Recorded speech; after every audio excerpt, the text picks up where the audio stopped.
Hello everyone and a very warm welcome to the Bansal Academy. So आज की video में मैं आपके लिए लेकर के आई हूँ एक बहुत बड़ी गुड न्यूज़ आप सभी के लिए, नॉट सभी के लिए, इनफैक्ट उन बच्चों के लिए जिन्होंने अपनी मास्टर्स कंप्लीट करी हुई है और साथ ही साथ में बीएड भी कंप्लीट करी है। तो उनके लिए गुड न्यूज़ ये है कि जो हरियाणा की पब्लिक सर्विस कमीशन है, दैट इज़ HPSC, उन्होंने PGT के लिए वैकेंसीज आउट करी हुई हैं और वैकेंसीज जो हैं वो 23 जुलाई 2024 से आपके फॉर्म जो है वो इसकी नोटिफिकेशन आ गई हुई थी और जो आपका फॉर्म फिलिंग का जो प्रोसेस है वो आपका 25 जुलाई 2024 से स्टार्ट हो गया है और जो लास्ट डेट है आपकी एप्लीकेशन को फिल करने की वो है 14 अगस्त 2024 टिल 5 PM। मतलब आप 14 अगस्त 2024 तक शाम को 5 बजे से पहले आपको अपना जो फॉर्म है, अपना एप्लीकेशन फॉर्म जो है वो सबमिट करना है for the post graduate teacher, right.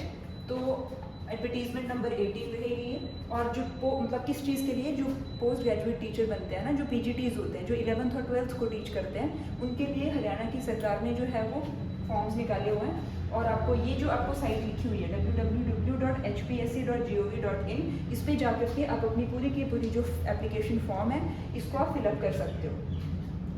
तो आपने बिल्कुल भी डिले नहीं करना है, क्योंकि आपको पता ही है लास्ट मोमेंट पे आते आते फिर साइट कभी हैंग हो जाती है, कभी उसके ऊपर बहुत ज़्यादा ट्रैफिक, फिर बच्चे चले जाते हैं एकदम लास्ट मोमेंट पे। तो प्लीज़ आप लास्ट जो डेट है उसका वेट ना करते हुए बिफोर 10 अगस्त आप इन फॉर्म्स को जो है वो फिल कर लीजिए, ताकि फिर आपके लिए थोड़ा सा कन्वीनियंट हो जाएगा वो चीज़, ताकि बाद में फिर आप लोगों के लिए पैनिक सिचुएशन क्रिएट ना हो। तो आप ये देख सकते हैं कि कितनी वैकेंसीज टोटल जो है इन्होंने निकाली हुई हैं, 3069 वैकेंसीज जो हैं वो इस टोटल जो है वो निकली हुई हैं।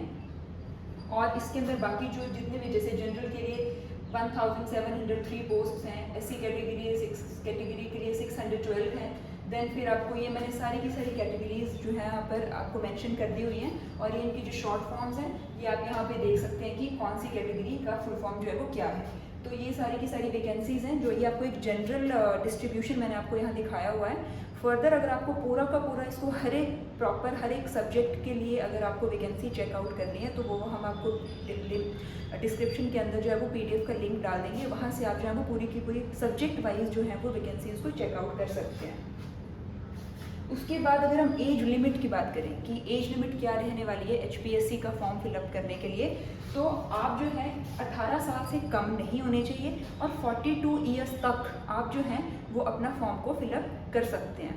और कुछ एक्सेप्शनल केसेस रहते हैं, जैसे अगर शेड्यूल कास्ट हैं हरियाणा के तो they have a relaxation of up to 5 years कि मतलब यस, यहाँ पे एक चीज़ नोट करने वाली है कि ऑफ हरियाणा की मतलब अगर वैसे ये जो फॉर्म है ऑल ओवर इंडिया से कोई भी इसको फॉर्म को फिल कर सकता है, जो पोस्ट ग्रेजुएट है प्लस जो BEd है। बाकी और क्या क्वालिफिकेशन रिक्वायरमेंट्स है वो हम आगे जैसे जैसे वीडियो प्रोसीड करेगी तो मैं आपको वो चीज़ बताती जाऊँगी। बट फिलहाल के लिए जो शेड्यूल कास्ट है हरियाणा के सिर्फ और सिर्फ वो ही इसको अवेल कर सकते हैं 5 ईयर रिलैक्सेशन को।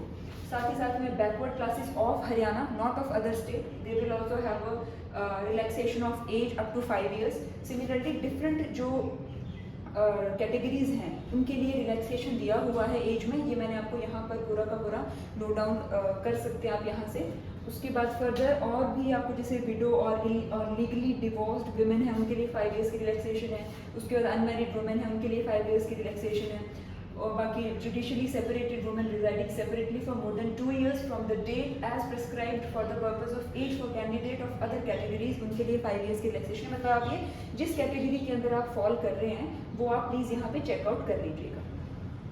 उसके बाद जो अपर एज लिमिट है, मतलब एज रिलैक्सेशन के बाद भी जो लास्ट एज है कि उसके बाद फिर आप किसी भी कैटेगरी में आए आपको एज की कोई रिलैक्सेशन नहीं है, तो वो है अप टू 52 ईयर्स, ठीक है। तो वो आप एक बार यहाँ पे चेकआउट कर लीजिएगा।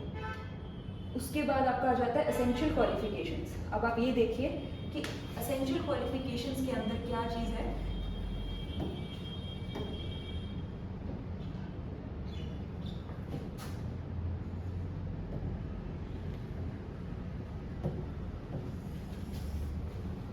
अब आप ये देखिए, सबसे पहले तो आपका जो 10th क्लास है, आपका 12th क्लास है, आपकी ग्रेजुएशन और पोस्ट ग्रेजुएशन, इन चारों क्लासेस के जो एग्रीगेट मार्क्स हैं, जैसे 10th के एग्रीगेट जो बन रहे हैं, जितने भी आपके 12th के एग्रीगेट बन रहे हैं, राइट, जितने आपके ग्रेजुएशन के एग्रीगेट बन रहे हैं, देन पोस्ट ग्रेजुएशन के एग्रीगेट्स बन रहे हैं, तो होना क्या चाहिए कि अगर कमीशन में आप अगर जो कमीशन ले रहे हैं, अगर वो जो है, अगर आपके इन चारों क्लासेस के टोटल को अगर वो इनका एवरेज निकालते हैं, फॉर एग्जांपल अगर उन्होंने 10th क्लास का पूरा आपका एक मार्क्स ले लिए, उसके बाद आपके 12th के मार्क्स ले लिए, आपके ग्रेजुएशन के मार्क्स ले लिए, इनका अगर वो एवरेज निकालते हैं तो वो 50% से ऊपर होना चाहिए। यहाँ पर लिखा हुआ है बहुत क्लियरली कि जो as per the service rule, यहाँ पर service rule 2012 and Mewat district school education service rule 2012, the amend, यहाँ पे लिखा हुआ है कि having yes 50% marks after taking the average of any 3 examinations from 10th, 12th, graduation or post graduation as the case may be. मतलब कि however the candidate must have at least 50% marks in the graduation except PGT computer science, and in case of PGT computer science the candidate must have at least 55%. मतलब कि अगर 10th को मिलाकर के 12th, graduation और post graduation, इन चारों classes में से किसी भी 3 क्लासेस को उठा करके अगर उन क्लासेस की एवरेज आपकी काउंट करी जाए तो वो 50% से जो है वो ऊपर आनी चाहिए, एक बात। और दूसरी बात ये है कि आपके जो पोस्ट ग्रेजुएशन है उसमें आपके सेपरेटली 50% से ऊपर होने चाहिए मार्क्स। और अगर आप कंप्यूटर साइंस के बैकग्राउंड से हैं तो उसमें जो है इन्होंने 55% का क्राइटेरिया रखा हुआ है, ठीक है। उसके बाद और क्या, एक तो ये चीज़ आ गई आपकी एसेंशियल क्वालिफिकेशन के अंदर। उसके बाद क्या है,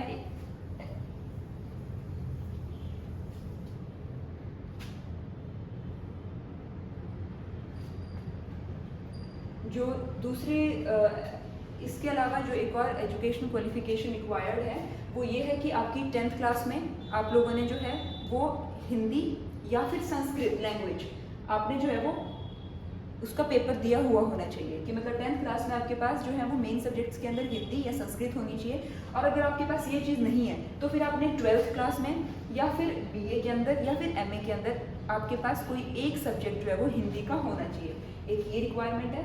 उसके बाद आपके पास जो है वो HTET यानी कि हरियाणा का टीचर एलिजिबिलिटी टेस्ट आपने क्लियर किया होना चाहिए। और you should have a consistent good academic record. देखिए इसके अंदर आपका CTET जो है वो नहीं चलने वाला है, आपको जो है वो HTET की रिक्वायरमेंट कंपलसरी है।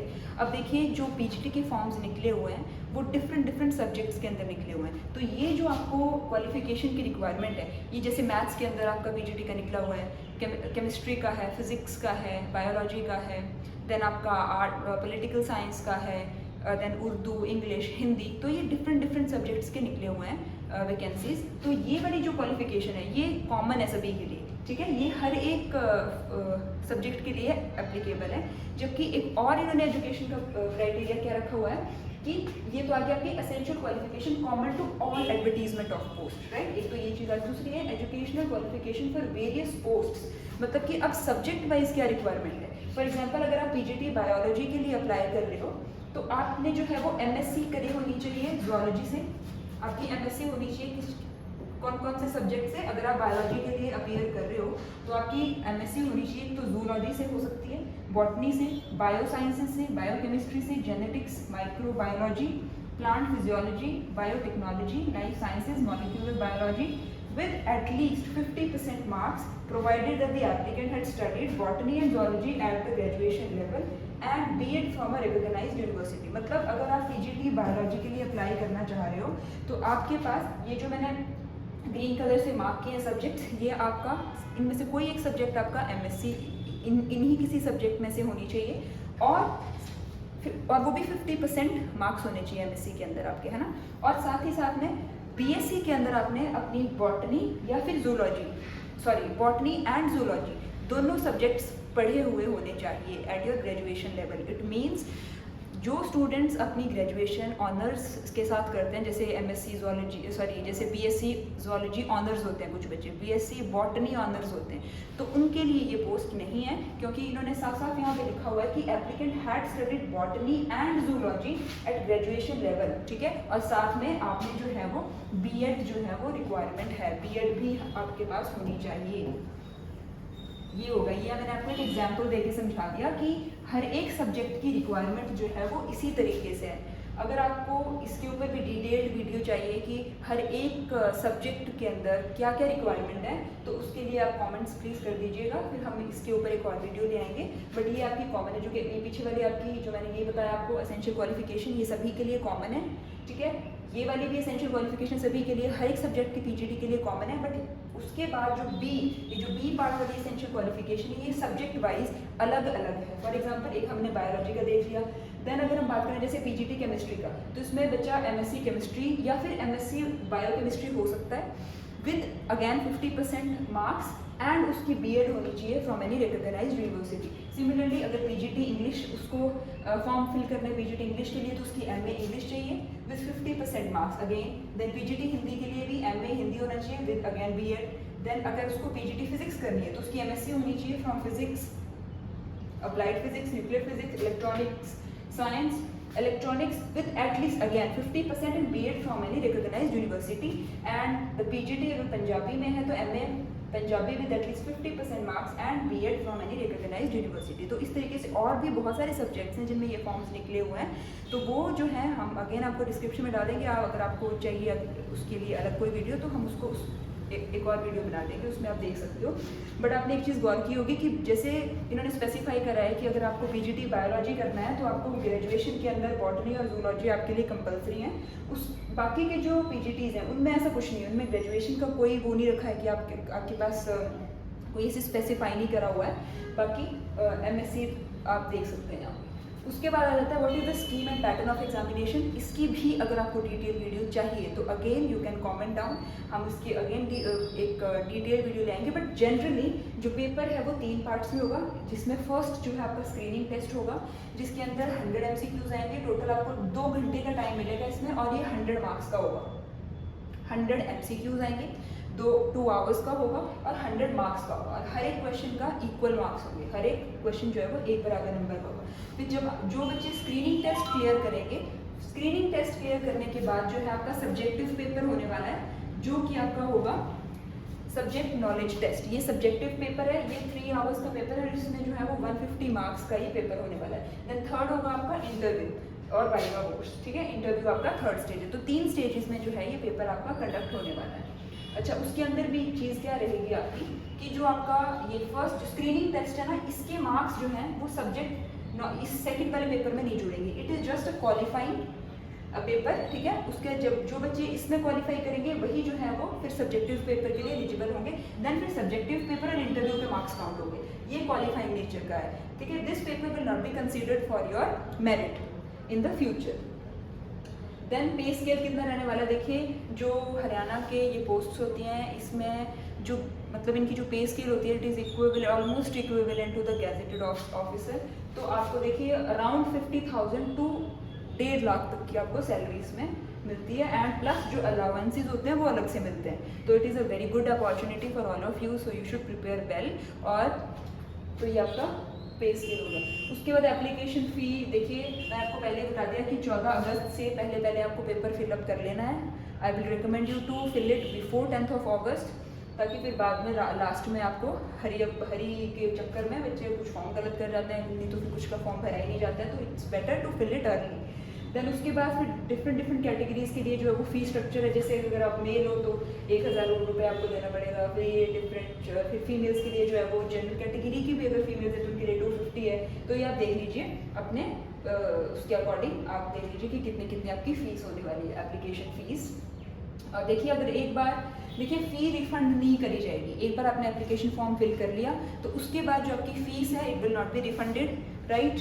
एंड और अगर आप एप्लीकेशन प्रोसीड कर रहे हैं और जब तक और आपने फ़ी पेमेंट नहीं करी है तो जो आपकी एप्लीकेशन है वो भी कंसीडर नहीं करी जाएगी। और फी अगर एक बार पे कर दी जाती है तो it will not be refunded under any circumstances nor can the fee be held in reserve for any other examination or selection. उसके बाद अगर विदड्रॉल ऑफ एप्लीकेशंस, अब ऐसा नहीं है कि आप लोगों का मन किया कि वो मैंने फॉर्म तो कर दिया, अब ऐसा करता हूँ या करती हूँ कि पेपर देना छोड़ देती हूँ, नहीं। तो प्लीज़ ऐसा नहीं हो सकता है। एक बार अगर आपने फॉर्म फिल कर दिया है तो आपका कैंडिडेचर कैंसिल नहीं हो सकता है। फिर देख लीजिए साफ साफ लिखा हुआ है, no request for the withdrawal of candidature received from a candidate after he or she has submitted his or her application will be entertain under any circumstances. चाहे आप उनको कुछ भी बोल लीजिए, फिर आपका वो कैंडिडेचर कैंसिल नहीं करेंगे। Once you have paid the fee, you have submitted the application form, it means you have to go and give the examination, right. So this is all about today, ठीक है। इसके बाद मैं आपके लिए एक और वीडियो ले आऊँगी जिसमें हम बायोलॉजी का सिलेबस मेनली डिस्कस कर लेंगे कि डिटेल्ड सिलेबस एक बारी क्या है, राइट। सो बाकी और आपको कौन से सब्जेक्ट्स के लिए डिटेल्ड सिलेबस चाहिए, so kindly let me know in the comment section, right. So thank you so much.